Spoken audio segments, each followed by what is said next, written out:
मेरे प्रिय दर्शकों नमस्कार। प्रिय दर्शकों, ऋषि ज्योतिष में मैं आपका दिल से स्वागत करता हूं और धन्यवाद भी देता हूं कि आप वीडियो उत्सुकता से देख रहे हैं। आग्रह इसलिए करता हूं कि आपका वीडियो देखने से जब लाइक करते हैं तो पता लगता है कि आपको मेरा वीडियो कितना अच्छा लगा। दो शब्द कमेंट्स पर भी लिखते हैं तो और सोने पर सुहागा हो जाता है। मेरा हर एक वीडियो वास्तविक कुंडली का वीडियो होता है तकरीबन, और वो आप लोगों की कुंडलियां होती हैं जो आई हुई हैं। आज हम बात करेंगे एक महिला की कुंडली में संतान के विषय में। 12-14 साल शादी को हो गए और 39-40 साल आयु को भी हो गए, लेकिन संतान नहीं मिली। मैं हमेशा बताता हूं, अभिभावक को बताता हूं कि आप कम से कम विवाह से पहले, चाहे पुरुष हो या स्त्री हो, उसकी कुंडली का अवलोकन 3 विद्वानों से करा लीजिए। अगर कोई परेशानी है, संतान की है या दाम्पत्य जीवन मधुरता की परेशानी है, तो शादी से पहले आसानी है उसका उपाय हो जाना। शादी के बाद अगर जीवन साथी आपस में ऐसा करेंगे, झगड़ेंगे या फिर संतान नहीं होगी, पहले सोचा नहीं, और कुछ दिन जब बीत जाता है तो जिसको संतान नहीं हो रही है, वो लड़की बोलो या पुत्रवधू बोलो, कुछ भी हो, उसकी तरफ परिवार वालों की नजरें भी कुछ ऐसी हो जाती हैं, कितना दिन हो गया संतान नहीं हुई। लेकिन अपनी गलती कोई नहीं देखेगा भाई। अब 3 से अध्ययन कराइए, फिर दोष जो निकलता है उसका निवारण कीजिए। तो आज हम बात करते हैं संतान के विषय में।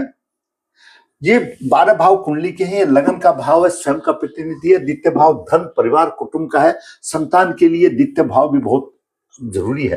तृतीय भाव पराक्रम का, छोटे भाई बहन का। चतुर्थ भाव घरेलू सुखों का, माता का। पंचम भाव शिक्षा संतान का, और छठा भाव रोग शत्रु ऋण का। सप्तम भाव जीवन साथी का भाव है। अष्टम भाव आयु का भाव है। गणा हुआ धन भी है, विदेश भी है, पाताल भी है, शमशान भी है। जितना बोलो उतना। अष्टम भाव में गुण ज्ञान भी है। 9 भाव भाग्य भाव है, धर्म का भाव है। और 10म भाव कर्म का भाव है। और एकादश भाव हमको आमदनी का भाव है और समाज से जोड़ता है। जितनी आमदनी अच्छी होगी उतनी हम ज्यादा जुड़ेंगे, क्योंकि आज आर्थिक युग है। और द्वादश भाव पत्नी के साथ सेवा सुख का भाव है, विदेश का भाव है, खर्चे का भाव है, दंड कारावास का भी भाव है। तो ये भाव रहे तो बात आती है पहली संतान के लिए पंचम भाव देखा जाता है, और जब दूसरी संतान में परेशानी आ रही है तो दूसरी संतान कैसी होगी वो सप्तम भाव देखा जाता है, और तीसरी संतान के लिए 9वां भाव देखा जाता है। तो संतान देखने के लिए से कोई सा भी भाव हो, सबसे पहले क्या भाव को देखेंगे। भाव कैसा है, उसका स्वामी की क्या स्थिति है, और उस भाव में कौन से ग्रह दृष्टि क्या है वो देखेंगे।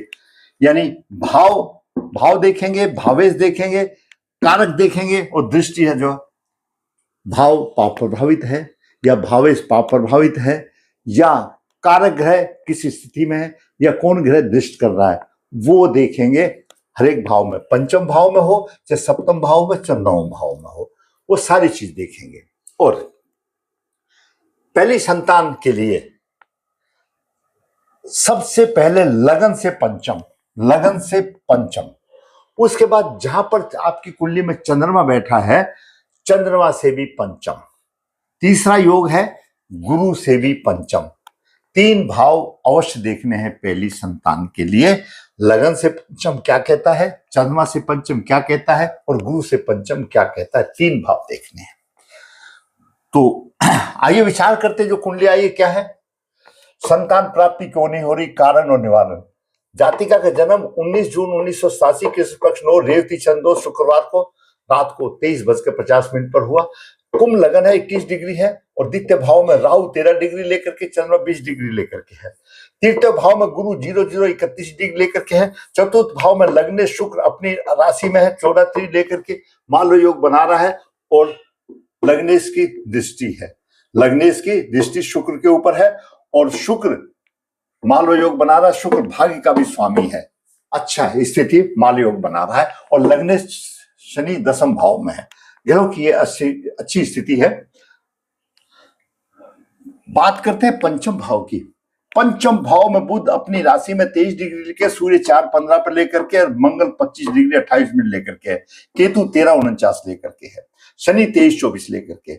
हम जब नवास को देखते हैं तो विष नवास में गुरु आ गया, गुरुदेव विष नवास में आ गए, और संतान के कारक गुरुदेव है।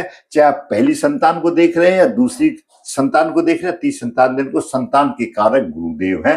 गुरुदेव विष नवास में आ गए। जब ग्रह विष नवास में आ जाता है तो अपने कारतत्व की हानि कर देता है, सीधी सी बात है। तो मतलब गुरुदेव ने भी अपना हाथ खींच लिया, संतान नहीं देने की बना ली। पुष्कर नवास में मंगल और केतु आ गए, मंगल और केतु पुष्कर नवास में हो गए। जो भी ग्रह पुष्कर नवास में होगा वह अपने भाव की बलिष्ठ करेगा। अगर अशुभ भाव है, जहां पर भी देखेगा, जहां दृष्टि डालेगा वहां पर, और उसको बलवंता मिल जाएगी। कहने का मतलब यह है, अगर शुभ है तो शुभता में बलवंता हो जाएगा, अच्छा शुभ देगा, और अशुभ है तो अशुभता में बलवंता हो जाएगा। अभी देखिए, लगन से पंचम भाव में सूर्य और मंगल दोनों हैं, बुध अपनी राशि में है, और मंगल पुष्कर नवास में है, और मंगल शत्रु है और बुध को दबा रहा है। यहां पर सूर्य और मंगल की वजह से गर्भ धारण तो हो जाता है, लेकिन पूर्ण नहीं होता, पूर्ण अवस्था में नहीं होता, और उसकी गर्भ की हानि हो जाती है। और ऐसी ही जातिका को हुआ, गर्भ की हानि हुई, गर्भ पूर्ण नहीं हो पाता, क्योंकि पाप ग्रह प्रभाव में आ गए इसलिए। और संतान के कारक गुरु विष नवास में आ गए, तो फिर कैसे होगा। और पंचम भाव को कोई शुभ ग्रह देख भी नहीं रहा है। अब बात करते हैं, जैसा कि मैंने बताया, भाव में सूर्य मंगल आ गए, और भावेश बुध पर मंगल का प्रभाव है, और गुरु विष नवास में है, और किसी की शुभ दृष्टि नहीं है। ये बात आ गई। ये आई लगन से पंचम। अभी चंद्रमा से पंचम देखते हैं। चंद्रमा से पंचम भाव में करक राशि है। करक राशि का स्वामी चंद्रमा राहु से पीड़ित है, शापित योग है, ग्रहण योग लग गया। साधारण तौर पे इसको ग्रहण योग कह देते हैं। यानी चंद्रमा से पंचम में क्या आई, करक राशि। करक राशि का स्वामी स्वयं चंद्रमा है, और चंद्रमा राहु से पीड़ित है।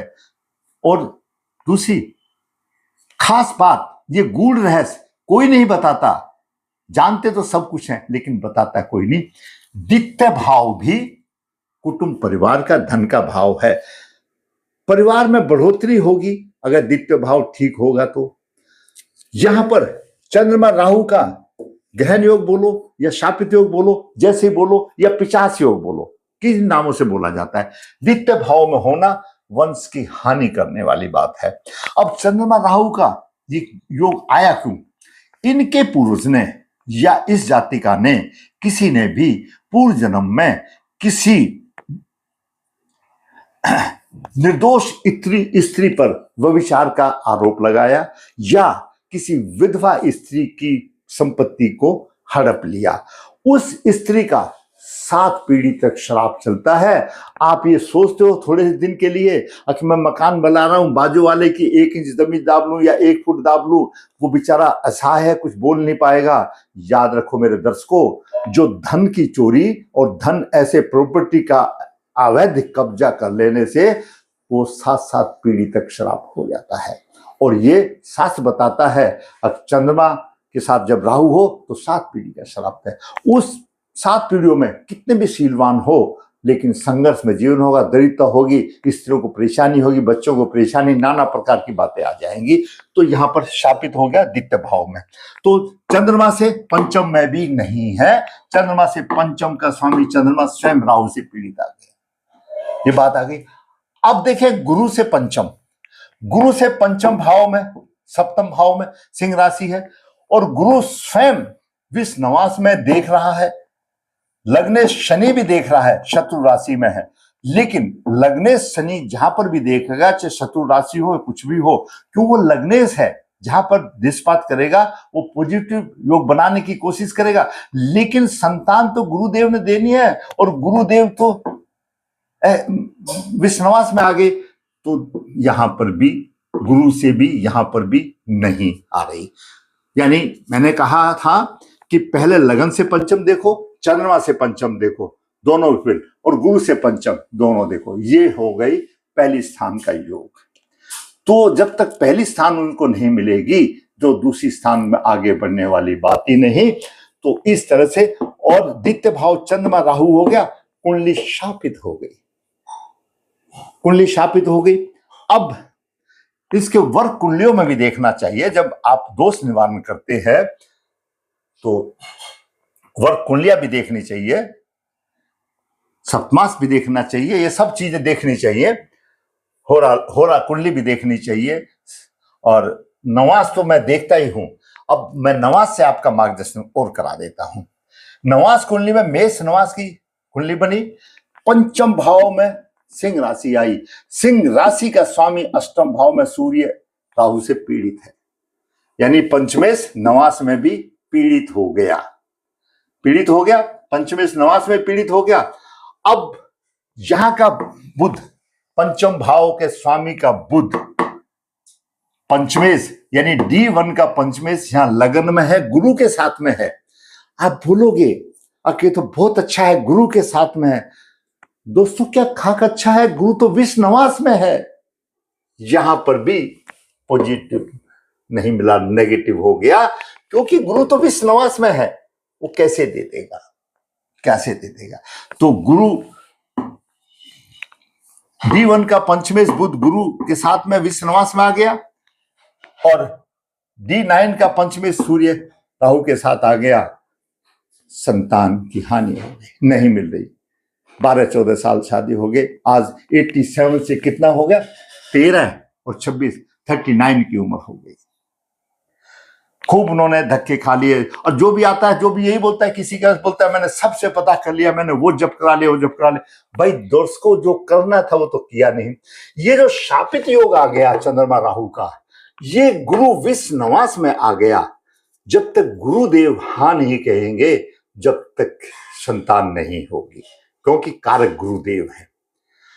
ये मान जाएंगे उपाय करने से, गुरुदेव विष नवास में आ गया, चंद्र राहु का अशुभ योग बन गया, पिचास योग बन गया।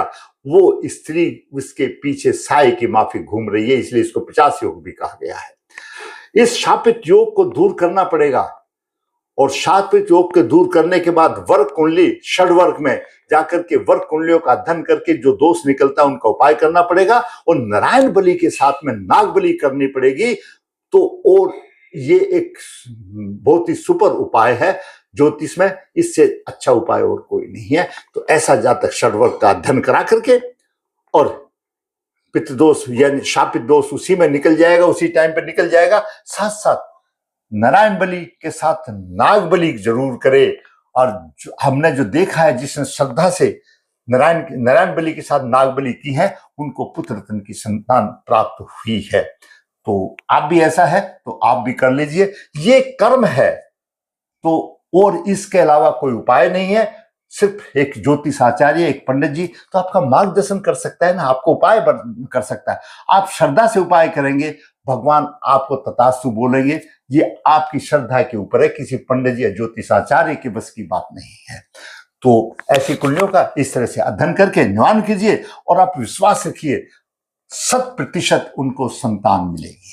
अगर आपको मेरा वीडियो अच्छा लगा तो आप लाइक कीजिए, शेयर कीजिए, चैनल सब्सक्राइब नहीं किया सब्सक्राइब कीजिए, ताकि आने वाले भी अपडेट आपको मिलते रहे। धन्यवाद।